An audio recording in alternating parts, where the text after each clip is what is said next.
The big questions: was the agent hit by the car or not? Was the use of lethal force justified or not? These are the questions Americans are asking tonight. And just moments ago, we showed border czar Tom Homan a video of today's shooting in Minneapolis because we also wanted to know, what does he see when he watches it?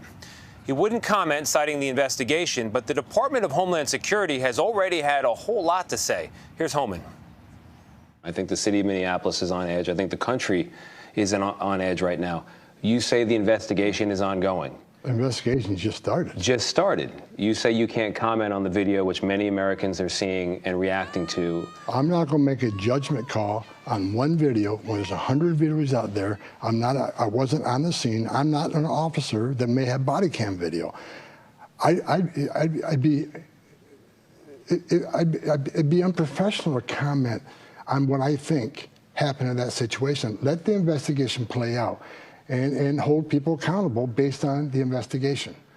I think many members of the public are calling for the same thing, and so they're confused. Maybe you can help me understand how the Department of Homeland Security could conclude so swiftly that this is a, quote, act of domestic terrorism, that this woman, quote, weaponized her vehicle. By the very same standard you described, this investigation is just getting started. That's a question for Homeland Security. I'm the border czar.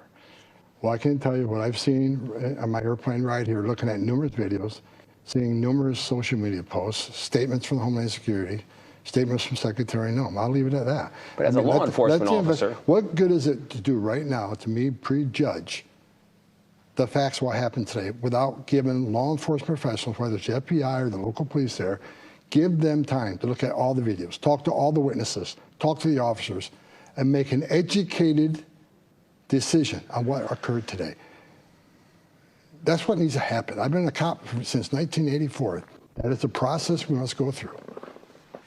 These videos that for months and months have been going around that people watch and they share and they say, look at this case of excessive force. Again, I'm not going to litigate any particular incident or ask you in detail about it, but I'm curious. You've seen these videos. I'm sure you've seen more than is even public. Have you seen any examples of clear excessive force displayed by ICE agents and officers in the field? No. During the whole administration? Things that I've seen? Yeah. No. And when I hear things, I see a story that an allegation is made, I follow up, make sure that it's being fully investigated. But I haven't seen one ICE officer found guilty of anything inappropriate.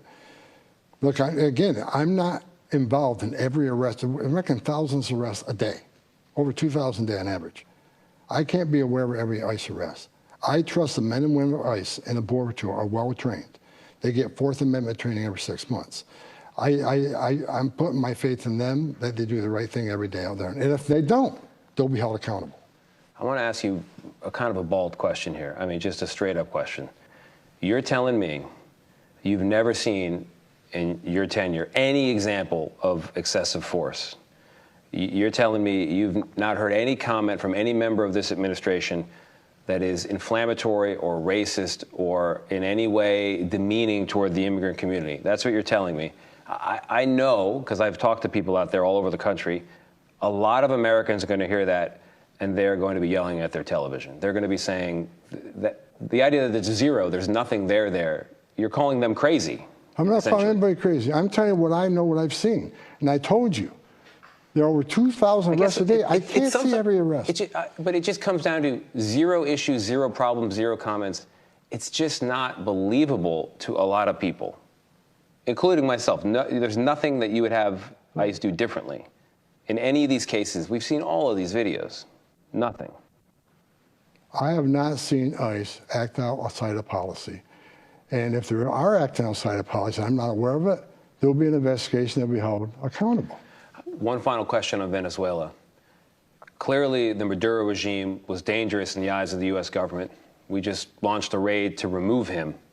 At the very same time, the administration has removed protections for Venezuelans here who fled that danger. How does that make sense? Well, that's the Secretary of Homeland Security and the State Department works very closely on that. But I'll say this, temporary protective status. I've been doing this since 1984. I don't think I've ever seen TPS be temporary. gets extended, gets extended. The law clearly says when the conditions of the country change, then that TPS should end.